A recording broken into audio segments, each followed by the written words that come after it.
and I will see you in the next video. Okay, ciao. That's not really working, is it? It's just, I bet it looks weird when I am looking straight into the camera and going like, okay, ciao. Alright, so welcome back to another review. This time, we're taking a look at the Audeze LCD-Xs. So, I've been wanting to take a look at these for quite some time now. They sit right in the middle of Audeze's lineup and have been touted as one of their less dark-sounding offerings, which definitely appeals to my preference for a more neutral sound with audio gear. Well, lo and behold, we've got our hands on the 2021 revision here. Let's not waste any more time.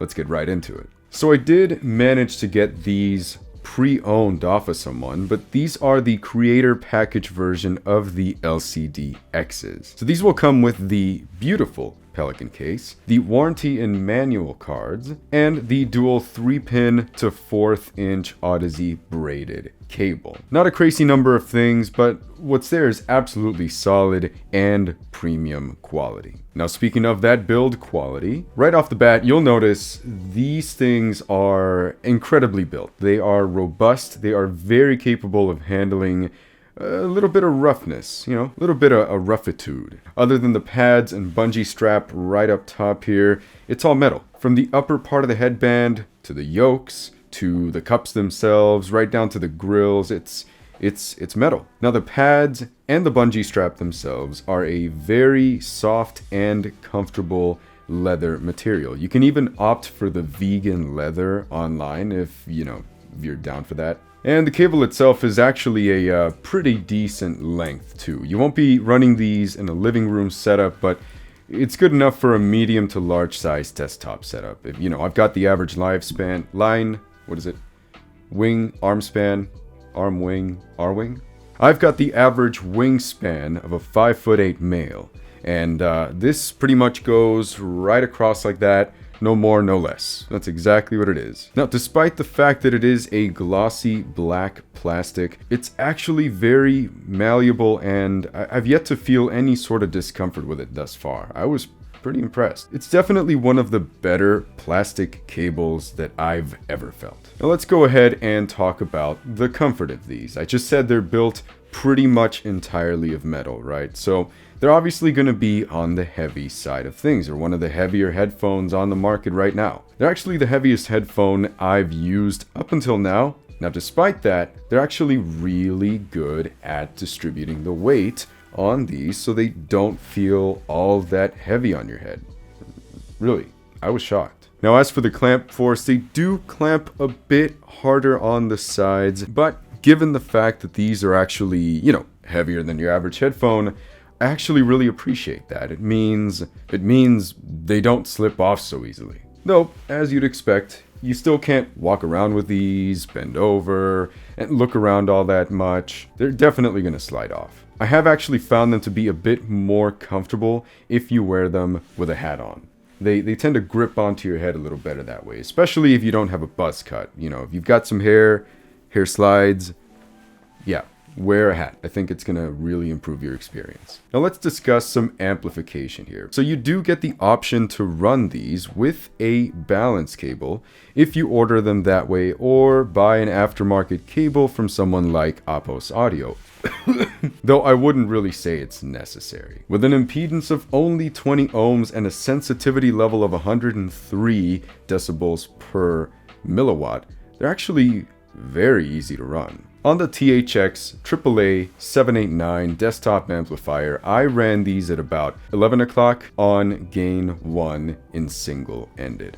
That's it. And out of curiosity, on my iPhone 13 Pro using the Apple Lightning dongle, I ran these at about 10 out of 16. 10 out of 16 for some big-ass planar magnetic drivers.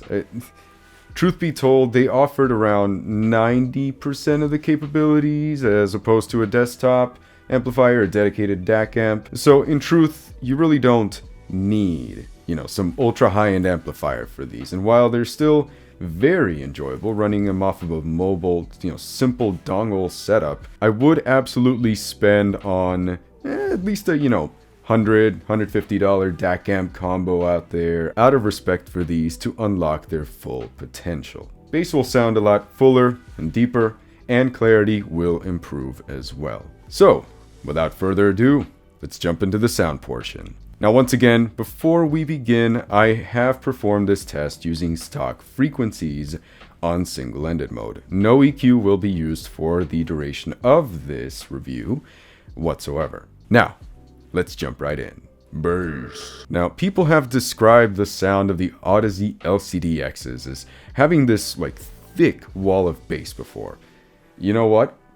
I completely see what they're talking about. Or hear it, I suppose. Now, the main article with the X's is definitely going to be their bass response. Pretty much everything just below the bass response comes at you like a thick slab with its presence. Thankfully, right below the mid-bass region.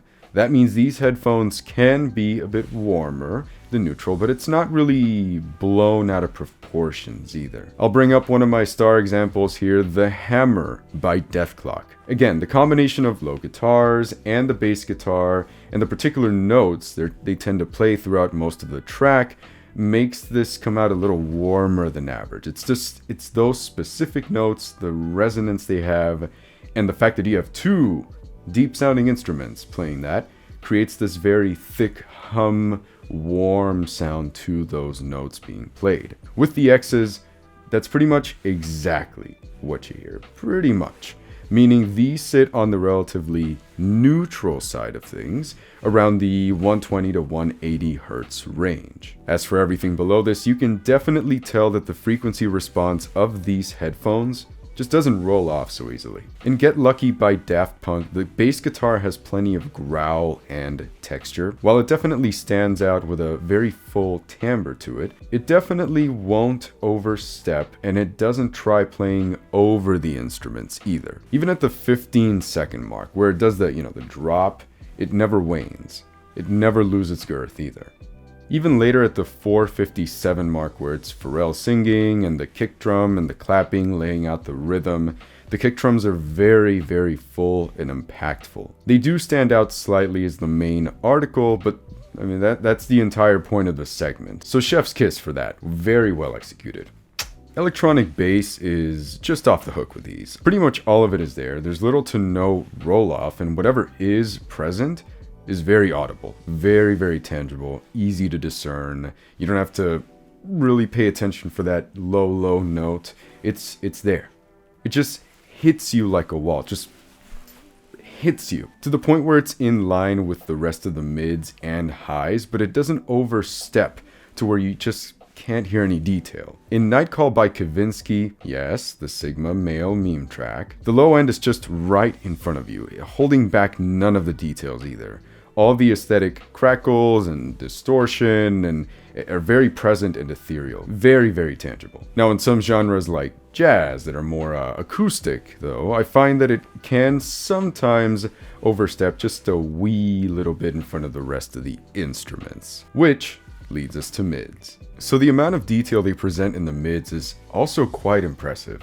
The mids are very present, but they won't really stand out above the bass and the treble either. In Dream On, the postmodern jukebox cover, female vocals are very solid and detailed, but they're a bit more in line with the rest of the instruments compared to what I've heard from other headphones. If a headphone has a peak in the mid to upper mid section, I can find Morgan James's vocals to be a bit sharp for my tastes. Never horribly done, but just a bit too much, like, hey, tone it down a bit. Thankfully, that doesn't happen here, it just doesn't. Now, the cello sounds phenomenal on the X's. I think these have struck the best balance thus far between offering a full and juicy timbre, all while still presenting every little twang of the pizzicato, every little waver in the vibrato, don't take that out of context, and the friction of the bow across the strings.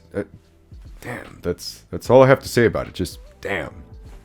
It's like that one meme with Christopher Mintz-Plasse doing the rap recording. You know, the damn son, where'd you find this? The overall timbre of the instruments is just all around impressive. They sound very full and detailed. though I will admit they aren't the most detailed headphone I've heard in the mid region either when it comes to the more finite details at the very end of an instrument's sound. Things like hearing the sort of buzzing, right, at the edge of a brass instrument's note. These probably come in second place in that aspect. But, to be clear, when it comes to the more general aspect of things, like, does an instrument stand out and apart from the rest of the instruments, they sound incredibly clear and discernible. More on that later in the Soundstage and Imaging portion though. Now, let's take a look at the treble response. So, I'll be clear, these headphones stand at a very neutral presence level, perhaps leaning a bit towards the darker side of things. I've heard absolutely no harshness or sibilance coming from these whatsoever, though they sometimes get really close to that in certain peaks. In a good way, mind you. They also do have a bit of roll-off in the upper highs, so the sizzling sounds and the high end of electronic tracks like, Right In by Skrillex, or the sound in Kyoto by Skrillex and Syra will still very much be there and will be very audible, but they won't stand out above the rest of the track either. They're not really the headphone that makes you say, wow, I had never heard that part of the highs in a headphone before. These aren't that headphone, really. Unlike some of the more treble-heavy headphones out in the market. So, cymbals and hi-hats are absolutely present and audible as well, but they won't be the center of attention either. For example, Easy Lover by Philip Bailey and Phil Collins, which in my mind will always be the true outro to JoJo Part 6. I use the bonus track from the Chinese Wall album, and let me tell you, the crash of the cymbals at the beginning, as well as the rest of the track, they come across nearly perfectly. They're very clear and detailed, though they're not extremely forward and dramatic either. Another example, Core Pride by Overworld. I tend to use this track just because there are quite a bit of layers here and a handful of instruments to evaluate. The cymbals across the track and the hi-hats on the left side, I guess your left, around the 136 mark, will be very discernible and easy to pinpoint, though they won't be really in your face compared to the rest of the instruments either. Again though, more of that in Soundstage and Imaging. Wow, just wow.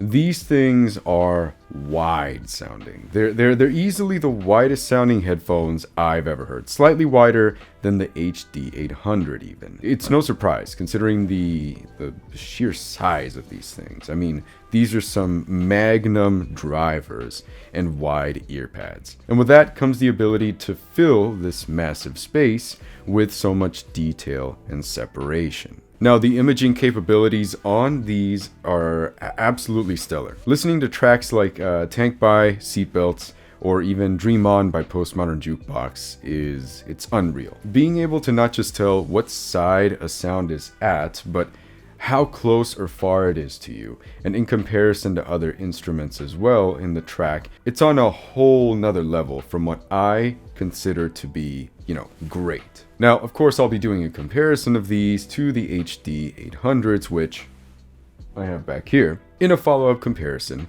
but it's too bad I don't have a pair of HD 800S to compare to. If I had to recall, the HD 800S are just a smidge above when it comes to the sheer imaging capabilities, but what puts these over the Sennheiser HD 800S, in my opinion, are the timbre and musicality of the instruments themselves, thanks to these planar magnetic drivers and the tuning that Audeze tends to implement, which again is on the brighter side of their tuning habits. Now, bringing back Core Pride by Overworld here, as I mentioned before, there are several instruments in this track to break down and analyze. Now, because of how wide the soundstage is, you can clearly hear, the backup vocals come in at the beginning of the chorus when you hear the ja, the ja sound.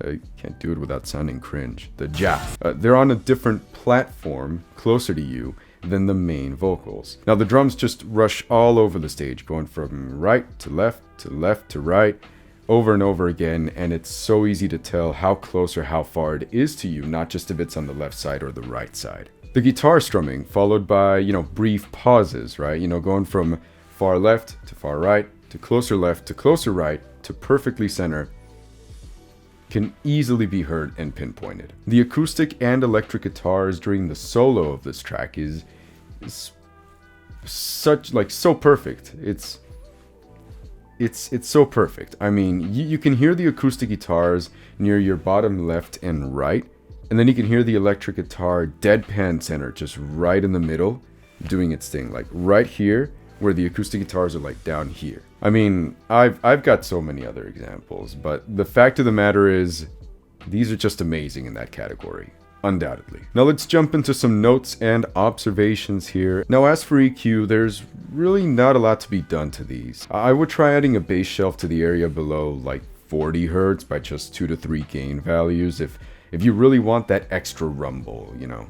And I'd add a bit of a peak to certain areas above like 10 kilohertz just to bring back a little extra spice, you know, in the very, very far off treble, just kind of bring that extra, you know. And as for sizing, you can choose to buy the expanded yoke options from Audeze for people with bigger domes, right? Now I consider to have a, you know, medium to large size head, so these sit right at the limit for me. There's like 2 more notches here left, 1 more notch here, and that is perfect for me. And if I were to wear a hat, these just go all the way to the end. 0 notches left, 0 notches left. So all the way extended. So I got lucky. I'm right at the limit to where these are supposed to fit me. So to conclude,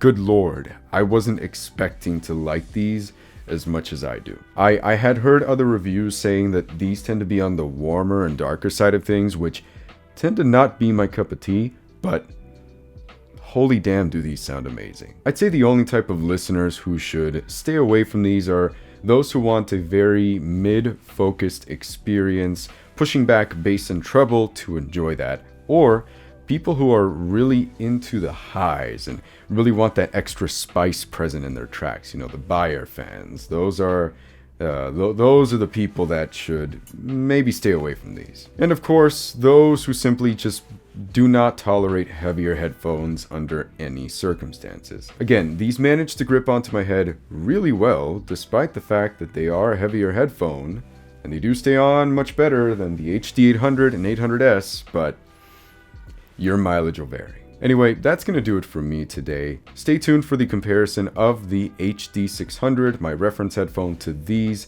as well as comparing the HD800 and the HiFiMAN Arya Stealth to these as well. So 2 upcoming reviews coming up. Thank you so much for watching. Hope this helped you out, and I will see you in the next video. Okay, ciao.